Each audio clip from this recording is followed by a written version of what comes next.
नमस्कार दोस्तों, मेरे चैनल में एक बार फिर से आप लोगों का स्वागत है। दोस्तों, पिछली वीडियो में मैंने आप लोगों को बताया था कि जो मध्य पाषाण काल रहा उसकी बस्तियां, उसके स्थल कहाँ कहाँ मिले, और उसमें मैंने आप लोगों को जो बताया था वो राजस्थान, मध्य प्रदेश, गुजरात, इस तरीके के कुछ राज्यों में प्राप्त किए गए जो स्थल थे उनकी जानकारी दी थी।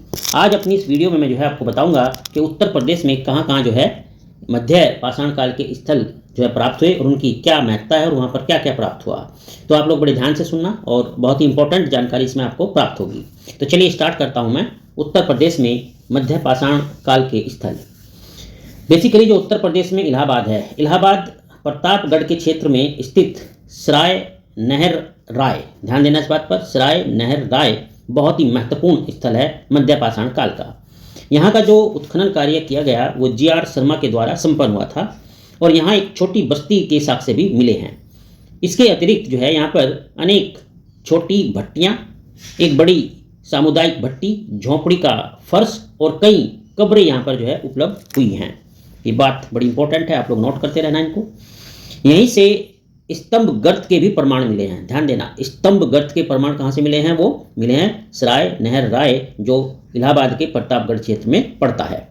स्तंभ गर्त का मतलब क्या है? देखो, स्तंभ गर्त का जो अर्थ है वो है रहने के फर्श पर ऐसे गर्त जिसमें स्तंभ गाड़े गए हों, ठीक है, और उन पर छत बनाई गई हो। मेरी बात समझ में आ गई? जैसे आजकल लोग टिन टान डाल के बनाते हैं ना, कुछ पिलर्स पे खड़ा करके, उसी तरीके से आप समझ सकते हो।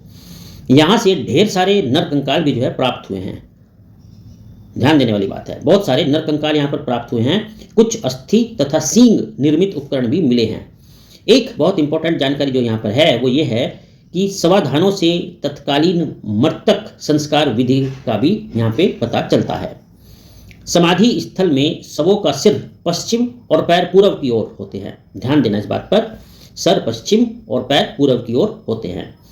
प्रतापगढ़ के जिले में स्थित महदहा, ठीक है, ध्यान देना, महदहा एक बहुत ही दूसरा प्रमुख यानी कि मध्य पाषाणकालीन स्थल है और यहाँ की जो खुदाई हुई थी वो 1978 और 80 के बीच हुई थी और यहाँ से भी जो है स्तंभ गर्त के साक्ष्य मिलते हैं। यहाँ हड्डियों की अनेक कलात्मक वस्तु भी पाई गई। इसमें मृग श्रृंग के छल्लों की माला, हड्डियों के आभूषण जो है शामिल होते हैं। तो ये सारी चीज़ें यहाँ पर जो है प्राप्त हुई है और इसी जगह से जो है बारहसिंगा, भैंस, हाथी, गैंडा, सुअर, कछुए और पत्तियों के अवशेष भी प्राप्त होते हैं। और ये एक ऐसी जगह है जहाँ पर जो है समाधान भी मिले हैं और इन समाधान में जो है 2 व्यक्तियों को एक साथ दफनाया गया है। ये बड़ी इंपॉर्टेंट बात है, नोट करने लायक। महदहा से 5 किलोमीटर उत्तर पश्चिम की ओर दमदमा, जो पट्टी तहसील में पड़ता है, वो भी एक प्रमुख पूरा स्थल जो है यहाँ पर स्थित है। 1982 ईस्वी से 1987 तक जो है यहाँ पर उत्खनन कार्य किया गया और यहाँ से ब्लेड, फलक, ब्यूरिन इत्यादि इत्यादि जो है उपकरण प्राप्त हुए हैं। राइट, एक बात यहाँ ये नोट करने की है कि ये जो उपकरण यहाँ पर प्राप्त हुए हैं, ठीक है, वो लघु पाषाण उपकरण जो है कहे जाते हैं। हड्डी, सींग के उपकरण और आभूषण भी यहाँ पर मिलते हैं। इसके साथ साथ यहाँ पर जो है 41 यानी 41 मानव समाधान और कुछ गर्त चूल्हे प्रकाश में आते हैं। तो इस तरीके से यहाँ पर जो है बहुत सारे इंफॉर्मेशंस के सोर्सेज मिलते हैं और इसी जगह पर जो है अगर हम पशुओं की बात करें तो भेड़, बकरी, गाय, बैल, भैंस, हाथी, गैंडा, सुअर, इनकी हड्डियाँ भी प्राप्त होती है।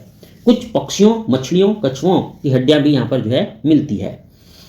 अब अगर हम अगले स्थल की बात करें तो इलाहाबाद जनपद में चौपानी मांडो नामक एक पूरा तात्विक स्थल है और यहाँ से पूर्व पाषाणिक काल से लेकर उत्तर मध्य पाषाणिक काल तक की संस्कृतियों का जो है एक अनुक्रम यहाँ पर मिलता है।